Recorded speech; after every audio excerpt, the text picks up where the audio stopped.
Hi everyone. Shri Yagnesh academy Annavaram Navodaya RMS Sainik coaching ఇవ్వబడును. So ఈరోజు నేను చెప్పే విషయం ఏంటంటే, పిల్లవాళ్ళకి 4th, 5th, 6th చదివే పిల్లవాళ్ళకి ఫిఫ్త్ స్టాండర్డ్లో ఎక్కువ గ్రాస్పింగ్ పవర్ ఎక్కువ ఉంటుంది. నేర్చుకునే శక్తి, వాళ్ళు గ్రహించే శక్తి అధికంగా ఉంటుంది బ్రెయిన్ పవర్లో.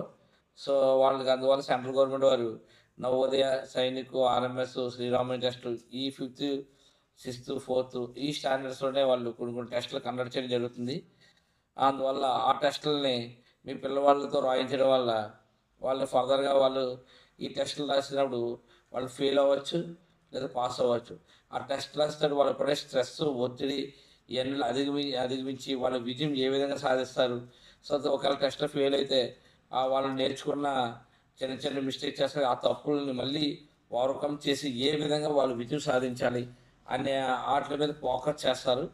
అలాంటి చేసే విధంగా మన తల్లిదండ్రులని వాళ్ళకి తెలియజేయాలి. వాళ్ళతో మనమే టెస్టులు రాయించాలి, ప్రోత్సహించాలి.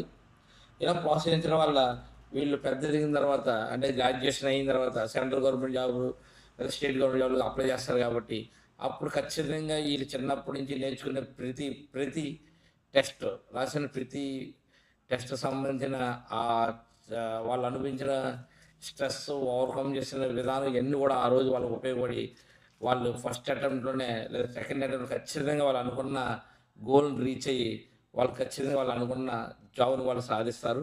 ఆ విధంగా పిల్లలకి మీరు మంచిగా ప్రోత్సహిస్తారని, కాంపిటేటివ్ స్పిరిట్ ఉన్న ఎగ్జామ్స్ రాయిస్తారని నేను తల్లిదండ్రులకి చెప్పదలుచుకున్నాను. సో మీరు ఆ విధంగా ముందుకి రాయించాలని కోరుకుంటూ శ్రీ యజ్ఞేష్ అకాడమీ అన్నవరం నవోదయ మరియు ఆర్ఎంఎస్ కోచింగ్ ఇవ్వబడుతుంది.